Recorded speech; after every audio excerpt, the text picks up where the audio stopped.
Hey, happy Saturday, February 12th, and welcome to another quick recap of Alethea's Masterclass training courses for Masterclass 9. And for this Masterclass, Sarah went over the iterations Lego, but also hinted at the fact that there might be more Masterclasses in the future. Now, as always, the first few minutes were dedicated to reviewing the homework from the previous Masterclass, and then Sarah went in to show some of the stuff that she had put into the previous Legos, being name, voice, filters, appearance, occupation, primary drive, beliefs, personality, and lore. Sarah does a great job explaining why she put what she put into the previous Legos, and then goes on into the iterations Lego to show off how the previous Legos affect the ability of the personality pod, or the character I should say, that you built out to communicate properly. In this example, Sarah is building out a character for Ron Weasley.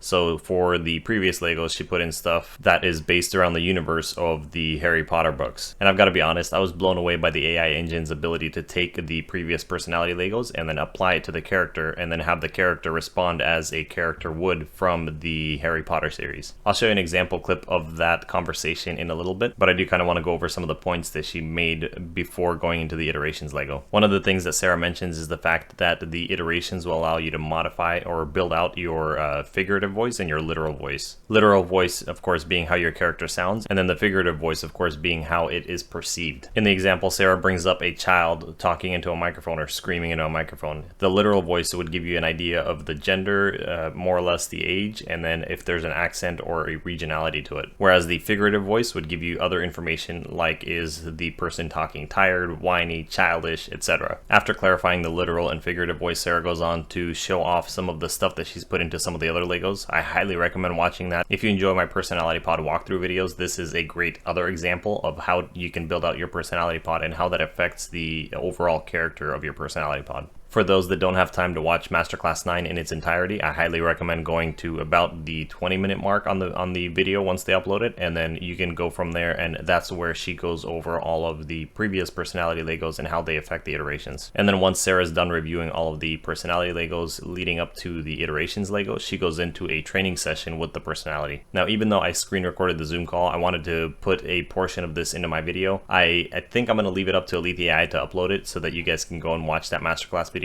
But I can, however, share some screenshots from it. So what I'm going to do is I'm going to get myself out of the way so you can see some of the things as I explain them. So once you've had your training session with your personality pod, you can go in and edit the conversation and how you want it to respond. The part that I mentioned about the AI engine's ability to take the personality Legos and translate them into a conversation, into the character and how it acts, is very prevalent right here. In this conversation, Sarah asks the character that she's building, "What are you drinking?" And the character responds with, "Well, it's a type of ale called butterbeer," and then some other stuff after that. The AI engine's ability to take information from the previous Legos and then translate it and respond accordingly to stay in character is pretty sweet here, because butterbeer obviously is from the Harry Potter universe, I guess, if you want to call it that. And like I mentioned, after your conversation is over, you can go in and edit the responses as well as what you wanted to say. For example, if you wanted to lead the conversation in a different direction, and then the AI engine takes those data sets and applies them to the personality pod that you're building out. I think that I'm going to have the most fun with the iterations Lego because I want to be able to customize it exactly how I want it, and I can see myself going crazy with the number of conversations that I want to try to have with the AI before I actually finalize it and seal it in or fuse it to an NFT. And another awesome thing is the fact that the iterations Lego will display all of the conversations that you've had with your personality pod as you're training it,